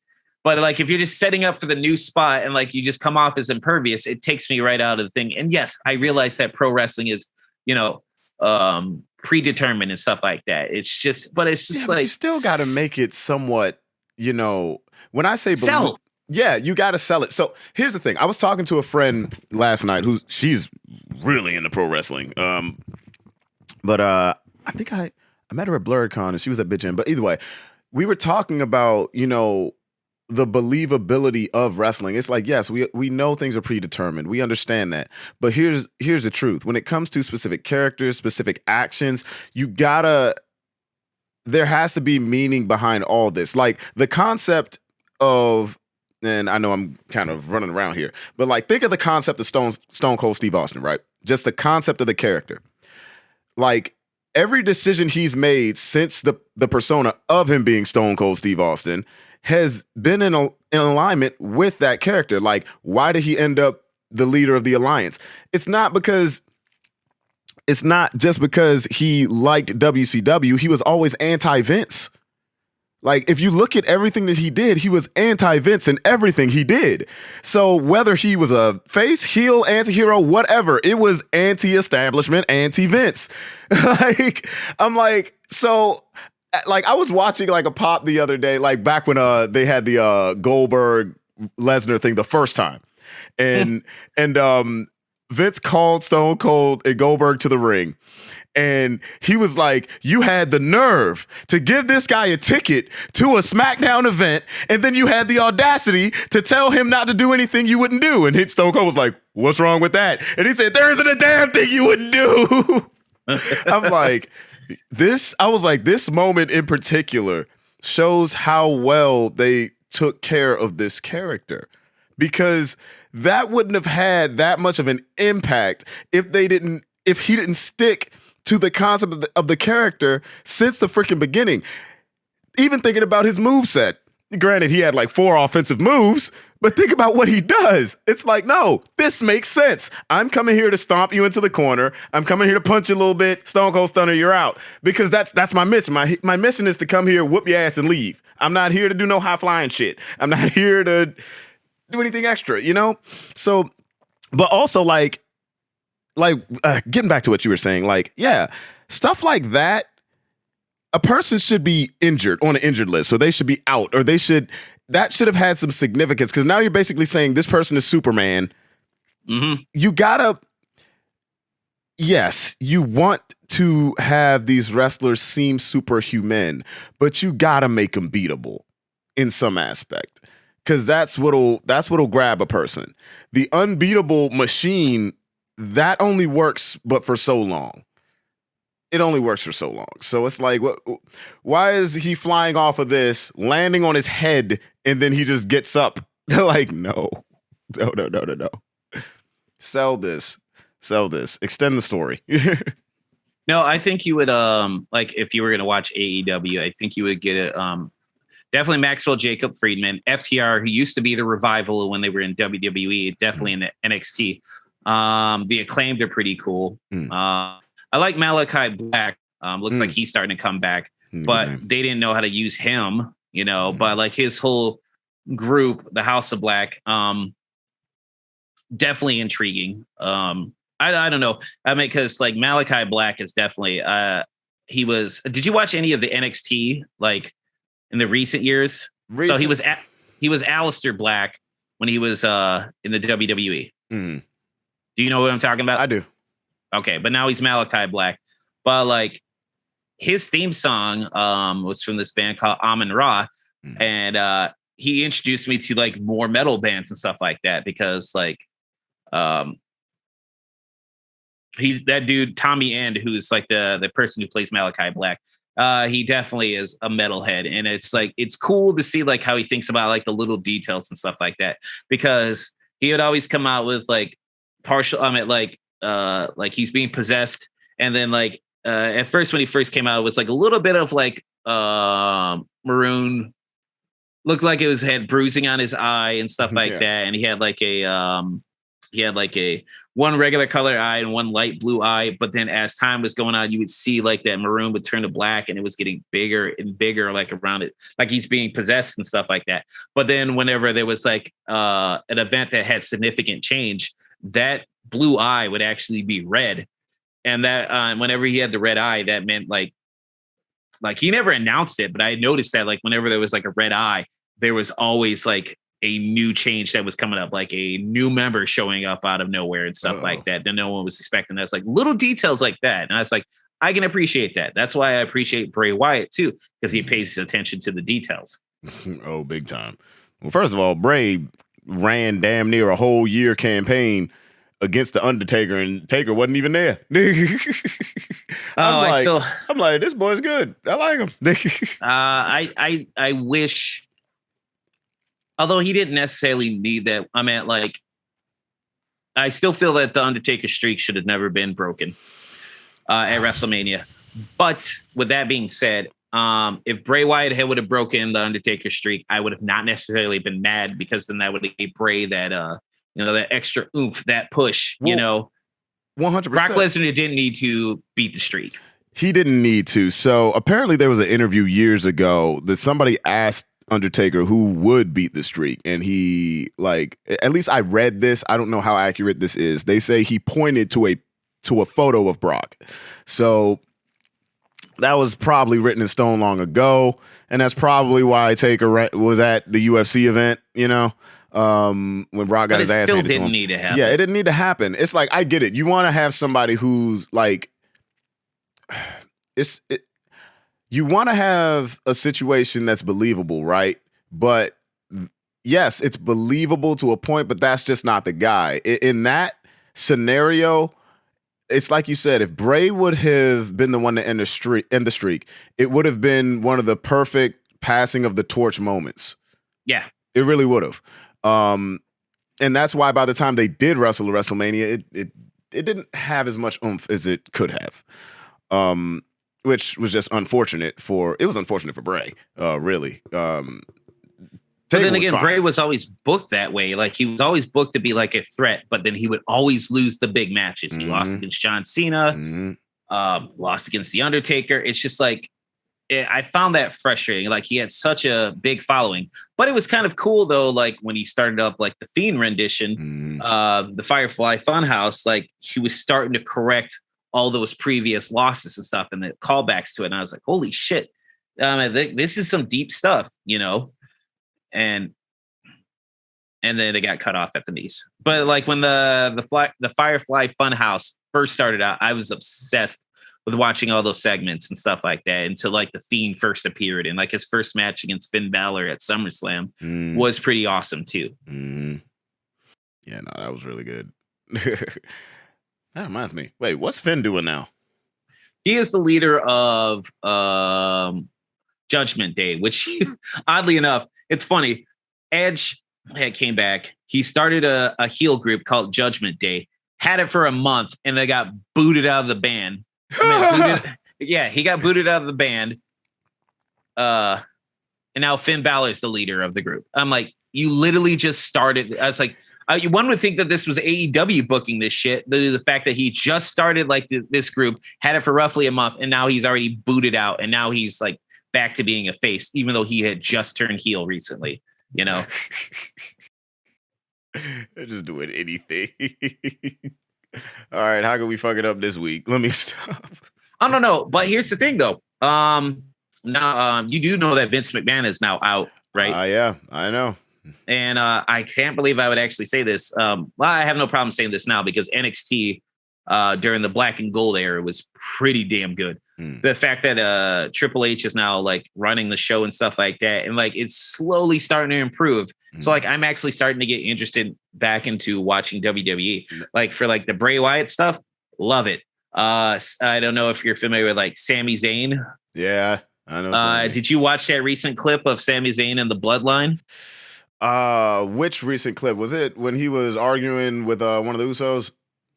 Well, I mean, he argues with Jey Uso on a weekly basis, but it was freaking. I know one thing I saw when he was just like, "I don't give a damn what the." Yes, that's the one I'm talking about. Like, I was laughing my ass off because Roman's face. No, but when Sami Zayn says like Jay hasn't been feeling very oozy, and then he broke everybody in that ring. Like they all broke character because they could not stop laughing. Like if you look carefully, you can see Paul Heyman shaking. You don't see Solo off screen because from what I heard, he was laughing so much that they couldn't even put him on camera. Oh no! But like the fact that like go back and watch that clip. Watch like Roman Reigns, like he's like he looked at him like you must be out your damn mind. But then he like succumbed to like the laughter. Like he was trying his best to not laugh, but he was like, you know what? I'm just gonna go with this. It's great. I've watched that clip numerous times. It is very good, you know. But like props to Sami Zayn, formerly El Generico, you know, to where he's at.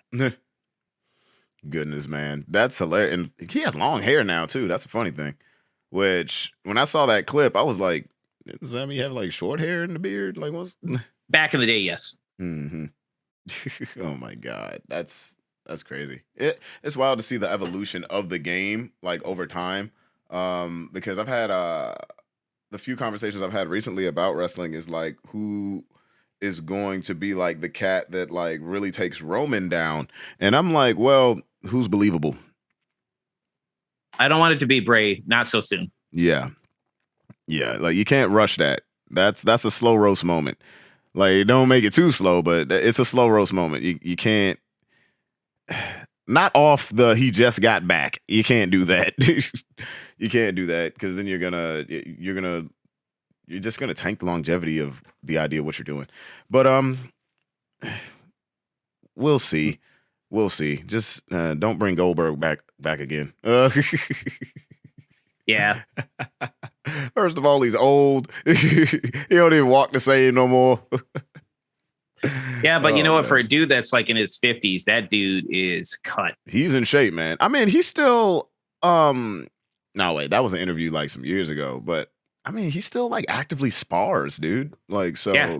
so No, he looks he's great. Yeah, He he's looks gonna be in great. shape till he leaves the earth. He's gonna be in shape. I'm like, yeah, he lost some muscle mass, but I mean, you probably got to when you're that size. Not gonna lie. What was he at his biggest? Like 280 or something?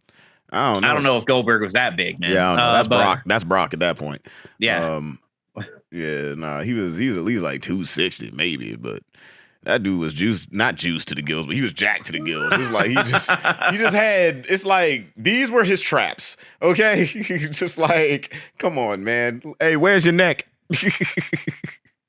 Yeah, jiu-jitsu don't work on y'all, huh? You just can't even choke you. Just he ain't got no neck. But yeah, no. It all comes down to like who's believable.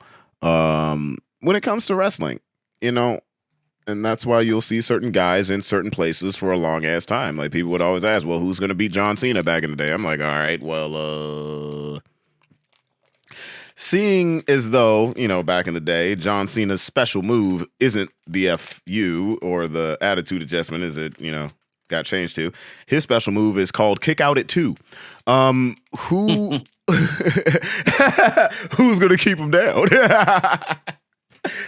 They should have made that his finishing move in the game. Kick out at 2. I'm fucking around. But shoot, man. We're rolling up on about an hour 41. Anything else you want to talk about? Or you gonna actually, when it comes to my geek scene, what's the next move? If you're gonna take some time with it, what is the next move? What do you mean? Like, you got anything you wanna like cover coming up if you get back into the swing of things? Like, I mean, well, I mean, it's no secret at my job that I'm going to be like quitting next year. So, okay. I don't even know what's in store for my geek scene for like next year, because it's going to depend on like what my finances are going to look like. Because the unfortunate reality of this is like, yes, I travel all over the state to cover events and stuff like that, but that costs money in the long run. Mm-hmm. It's not like I'm getting paid to go to these events. Yeah, I get like press passes, so that comps my badges and stuff, but gas, food, sometimes like lodging. If it's like a weekend event and stuff like that, because I'm not about to do no 2.5 hour drive to and from like each day. That's just not fucking happening. Yeah, no. So I don't know what's in store for like my geek scene. I'm definitely going to at least keep the calendar running, and I'm going to still try to do interviews. But while I'm also taking time off, the reason why I'm like quitting my job is because it's like, well, obviously I got a torn hip. I've been burned out, like mentally burned out from like, I was burned out before the pandemic started, and it's still going on. But like, I never got a break. So it's just like, I need to just take some time off. I'm taking at least 4 months off, like at some point in 2023, and just like relax and think about like the next point in life. So like, as far as like the website goes, I'm definitely going to keep doing the calendar thing. And like, I'm just, maybe it might evolve. Like maybe I can just somehow be more interactive with people. But for like right now, I mean, the last event I went to was like in June. But now I'm going to go to a convention like this upcoming weekend, and it's probably going to be that's definitely going to be my last big event for the year. But like, as far as future goes with my geek scene, I don't know. And I kind of feel bad for you because like, I know I figured that you possibly have this idea of like, oh, check out Joe's stuff. He does all this stuff. And like, I'm like, actually, it's kind of like hibernating right now at this point due to like working all these extra hours and stuff. And just where I am with and I'm like being real deal, genuine, like I'm just burned out, dude, you know? And it's just like, I'm not burned out necessarily on my geek scene stuff. It's just more along the lines of like, just burned out from working so much and working in an emergency department. That alone, like working in healthcare, but definitely in an emergency department, like that takes its toll on you, like over time. Because you can only because where do people go when they're hurt? they go to the emergency department. So like you're just constantly, it's not like, oh my God, we're doing chest compressions all the time, or this guy came in and shot up and stuff like that. I live in Grand Rapids. Yes, we have our GSWs or gunshot wounds, but it's just not like it's like all the time. Like one would think like when you're watching like ER and stuff like that. We don't have all that stuff going on all the time. That's roughly about maybe 10% of like the reality of the emergency department where I live. Now in like other areas, I think the percentage goes up a little bit more because of like, the demographics and stuff like that, or how busy the town is. Mm-hmm. But like comparing Grand Rapids to New York, yeah, New York definitely has more of that stuff going on. But like as far as the future of my geek scene goes, I don't really know at this moment in time. It's to be determined. So I apologize, like if you're open to come on and like, get some cool stories about my geeks and all these experiences. Yeah, I'd be happy to talk about that at some point. But I don't know what the future holds. No, well, either way, I'm going to tell people to check out your stuff anyway. Get up to date, so when he does have more in store, be ready for that. But one thing that I know we're wrapping this up. Yeah. One of the things I'm very, very thankful about, and I know I mentioned this earlier, but one of the things I'm very thankful about with this website, if it wasn't for like me having this idea to start this website and actually pursue it, I would have never met so many cool people like throughout the years at all these events, yourself included. Hell, I would have never even heard about MagFest if I would have never gone to like this event called Great Bit Live. We used to have on a smaller level, we had like this local concert series that happened annually for about 5 years. And this guy, shout out to Mark, who's also in this awesome local band, VGM band called Playing with Power. He had put on this show called Great Bit Live, and it was a fundraiser to buy board games and video games for kids at the local children's hospital. Like all the funds from this show went to buy all that equipment for the kids at the local at the local hospital that I work at. And I got to see all these bands that I had never heard of before. That very first show, I got to see the Super Guitar Bros. And I slowly became friends with them throughout the years. Okay. And Mark introduced me to the world of VGM cover bands. And like, I think the very first show was like Playing with Power. I think it was Arc Impulse, Super Guitar Bros, and Bit Brigade. Hey. And yeah, I think that was the first show. I probably am wrong when I have to go look back at it. But I got to see all these cool bands. I'm like, oh my God, this is a thing. This is amazing. And then I just dove into this. And because like I continued covering this stuff with like my geek scene, I eventually, because I became friends with like Sam and Steve from Super Guitar Bros, Sam was the one who encouraged me to go out to MagFest. And I really wish I would have took him up on that when I talked to when he was trying to tell me in December of 2016. He's like, you should go to MagFest. I was like, where is it? I'm at like, he said Washington. I thought it was Washington State. Oh God. No, see, but it's funny. Because of him and meeting him because of my geek scene, I got to end up at like my favorite event of all time. It's MagFest. I love it so much. And like I slowly became friends with you. So that's the cool thing that I appreciate about MagFest. What are you looking for? I was looking for, it's downstairs, the MagFest mask that was in Road to MagFest 2. But no, because of like what I've done with my website, I've got to have awesome opportunities that I would have never thought of.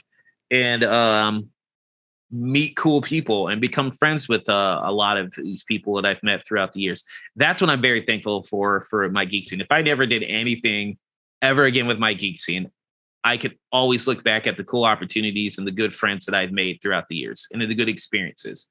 But no, I'm going to continue doing some stuff with my geek scene. I'm definitely going to do more interviews in the future because there's a lot of individuals, including yourself, that I would like to interview at some point.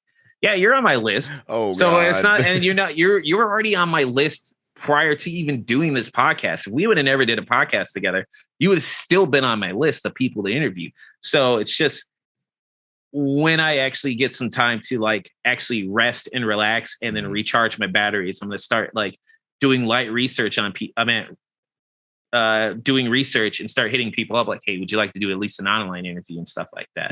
So that's one of the things that I'm thankful for with MiGeekScene too. I wasn't just, all I do is con coverage. No, yeah, I've done con coverage, but I also do interviews and stuff like that as well. So, dude, that's freaking awesome, man. And look, I can't wait for what the future holds.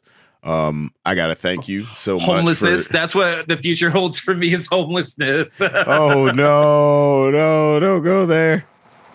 No, man. But seriously, look, dude, thank you so much for taking the time.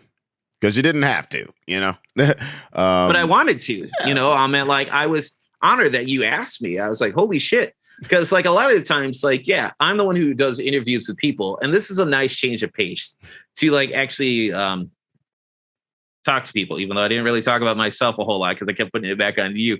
But it's just like, I'm not used to I'm going to like, get you next time, I swear. I'm just going to have a list. I'm like, we're sticking to this list. I'd be happy to come back and do this again. If you'll ever have me back on. 100%. I appreciate this. 100%. You know, yeah, we didn't even get to talk about MMA, you know. Oh, man. And I definitely see.